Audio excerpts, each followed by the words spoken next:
Halo, ini video kedua dari minggu pertama ya. Bagaimana konsekuensi ya terhadap penggunaan energi yang masif terhadap lingkungan? Yang pasti adalah climate gitu ya, atau apa? Cuaca gitu ya, berubah. Pertama, temperatur global akan naik. Tadi ya, dilihat efek rumah kaca karena ada uh, greenhouse gas ya, COX, CO dan CO2 dan teman-temannya itu mengakibatkan temperatur naik ya. Semakin banyak gas polusinya, semakin naik temperatur. Jadi nanti gitu ya, dalam beberapa tahun terus gitu makin lama kita tidak berubah, maka temperatur bumi akan terus naik. Akibatnya apa? Akibatnya hutan mudah terbakar. Ya, mudah terbakar. Itu paling paling pertama kali terjadi ya. Bisa juga ya, tumbuh-tumbuhan nanti dan juga hewan juga nanti apa namanya? Mungkin banyak yang punah atau hilang karena tidak tahan akan perubahan temperatur. Lalu karena temperatur naik ya, ingat kita itu dunia itu punya es banyak di kutub utara dan kutub selatan. Kalau temperatur naik, ya ingat kalau es ditaruh keluar gitu, temperatur naik, maka akan mencair. Kalau mencair, maka air laut akan naik. Dampaknya apa? Kalau air laut naik, banyak tempat-tempat termasuk kota-kota yang akan tenggelam. Ya, contohnya Jakarta, nggak usah jauh-jauh. Jakarta itu sudah mulai banyak sekali masalah kalau pasang laut yang disebut ROB. Coba googling apa itu ROB ya. ROB Jakarta. Itu banjir yang diakibatkan karena air laut yang meluap. Bagaimana bisa meluap? Karena air lautnya makin naik. Jadi meluap pas pasang masuk sampai jauh. Seperti itu. Lalu kekeringan. Kalau panas ya kekeringan di mana-mana. Ya, kekeringan itu akibatnya dampak pada manusia dan hewan dan tumbuhan. Akses terhadap air minum, air apa namanya? Air untuk dikonsumsi itu juga akan menjadi masalah. Dampaknya kembali ke manusia. Lalu semakin banyak badai ya ataupun topan. Lihat di Indonesia dulu nggak banyak angin puting beliung ya, tornado kalau di US. Kalau sini versi kecilnya. Coba aja googling, ada orang videoin gitu ya. Mulai banyak ya, bahkan mulai rutin. Nah, itu salah satu dampak dari perubahan lingkungan. Ya, perubahan cuaca. Satu tadi kita bahas lagi.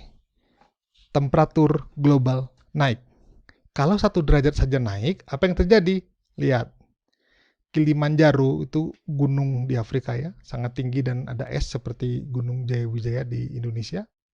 Tahun 2006 tuh esnya lumayan masih banyak. Sorry, 2000 lumayan masih banyak, lalu 2006 kurang. Bagaimana 2021? Harus kita lihat lagi ya.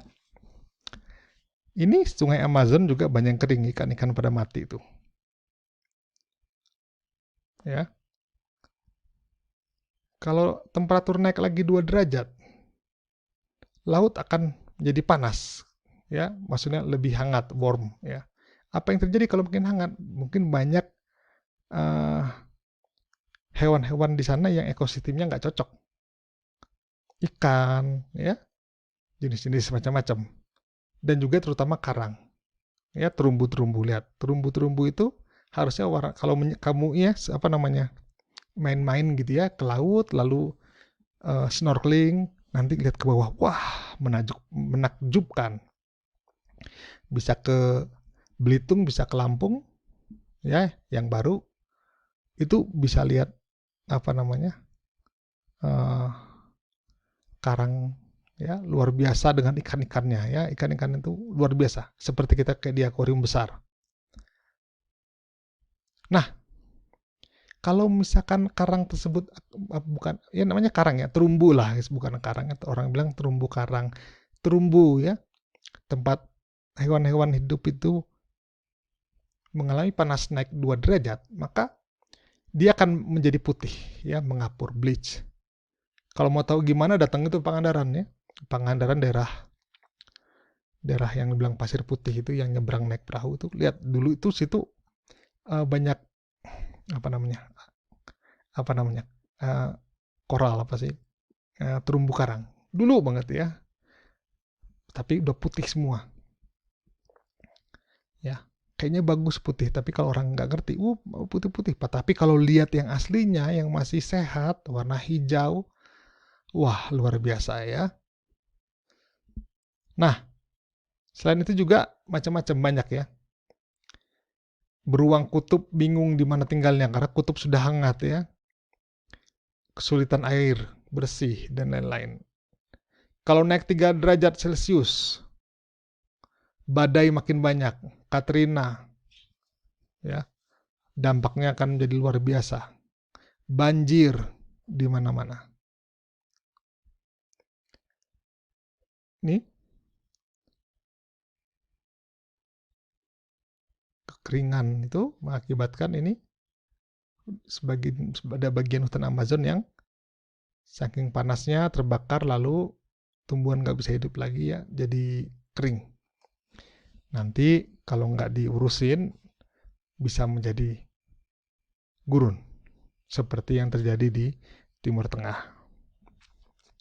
Kalau naik 4 derajat ya, kok tadi 4% apa 4 derajat, salah ngomongnya, 4 derajat Celcius.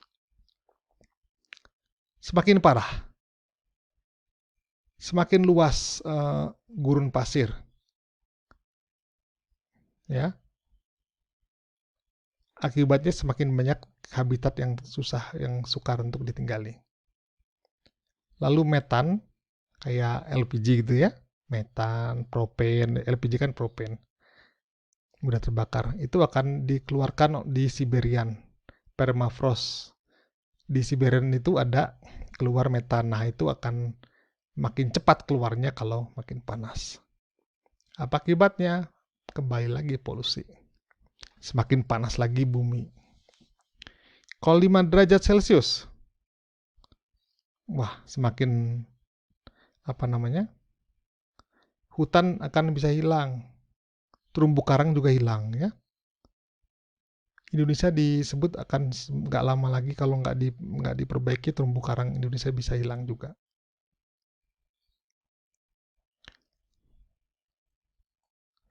Nanti Anda bisa baca langsung ya. Lalu dampaknya ya di Greenland dan Antartik. Greenland itu daerah yang sangat dingin dekat kutub ya, kutub utara. Itu sekarang sudah terlihat adanya sungai-sungai. Nih, sungai-sungai ini. Sungai ini karena ada bagian yang mencair gitu dari es, lalu dia mengalir, dia juga menghangatkan daerah yang dilalui. Nah, itu sekitar Greenland itu kehilangan 150 sampai 250 kubik kilometer. Jadi kilometer kubik, jadi 1 kilometer kali 1 kilometer kali 1 kilometer itu 1 kilometer kubik. Bayangin 250 kilometer kubik. Sama kayak dari mana ya? Misalnya 250 km kubik dari mana tuh? Jakarta kemana gitu ya? Ke Bandung berapa? 200 berapa? Aku taruhlah misalkan Jakarta ke Sumedang, lalu penambangnya 1 meter kali 1 meter. Begitu banyaknya ya, besar sekali. Akibatnya laut naik. Nah, ini ada video nanti kita lihat di kelas, nanti kita diskusikan ya. Ini juga apa yang terjadi di Antartika, kita juga tonton nanti di kelas, diskusi. Begitu juga di Jakarta, kasus Jakarta ya. Oke, jadi karena energi yang digunakan sangat masif, itu berdampak terhadap lingkungan. Apa yang harus kita lakukan? Ya, pakai energi dengan apa namanya? Thrift apa sih? Dengan efisien, ya. Nah, efisien. Caranya gimana? Conservation. Apa itu, Pak? Ya, gunakan energi secara hemat, ya. Jangan boros. Misalkan bensin murah, jalan-jalan aja terus. Nggak ada guna jalan-jalan. Dulu kan begitu. Sekarang udah bensin harganya seperti harga dunia, orang mulai lebih efisien, ya. Nah, pertama, selain kita bisa efisien, bisa berdampak terhadap lingkungannya itu berkurang, juga kedua, orang atau perusahaan yang efisien itu akan meningkatkan keuntungan perusahaan tersebut atau perorangan tersebut. Betul ya? Jadi dari faktor ekonomi dan faktor lingkungan mengakibatkan perusahaan atau orang melakukan penghematan energi, konservasi energi. Bagaimana dengan di Indonesia? Ya, kondisi di Indonesia, ya, bulan Juni 2013 dikatakannya, Hatta Rajasa dulu Menteri ESDM, ketahanan energi kita saat ini sudah rendah. Seandainya terjadi perang, kita hanya memiliki cadangan energi untuk 20 hari. Dia lupa Indonesia dulu, ya, nggak punya apa-apa, pakai bambu runcing katanya, ya. Bisa bertahun-tahun perang, ya. Tapi maksudnya mungkin mesin perang ini, ya. Kenapa? Karena kita bergantung sama negara lain. Saat itu bergantung sama Singapura, aneh ya. Tapi ya sudahlah, itu permainan yang sudah dibubarkan oleh presiden sekarang, ya. Lalu BP ini, ya, British Petroleum Statistical Review, ini BP Statistical Review bilang rasio cadangan produksi Indonesia tinggal 11 tahun. Tapi katanya ditemukan lagi yang baru, ya. Lalu yang baru-baru ini September 2020, Menteri ISDM, kita bergantung pada energi impor. Wow, mengerikan, ya. Padahal kita adalah negara salah satu pemiliki sumber energi terbesar di dunia. Apa? Panas bumi, air, ya. Selain tenaga matahari surya, panas bumi dan air. Kita belum banyak main di situ. Oke? Terima kasih atas perhatiannya. Sampai jumpa nanti di kelas. Saya Marit Ninggolan. Sampai jumpa.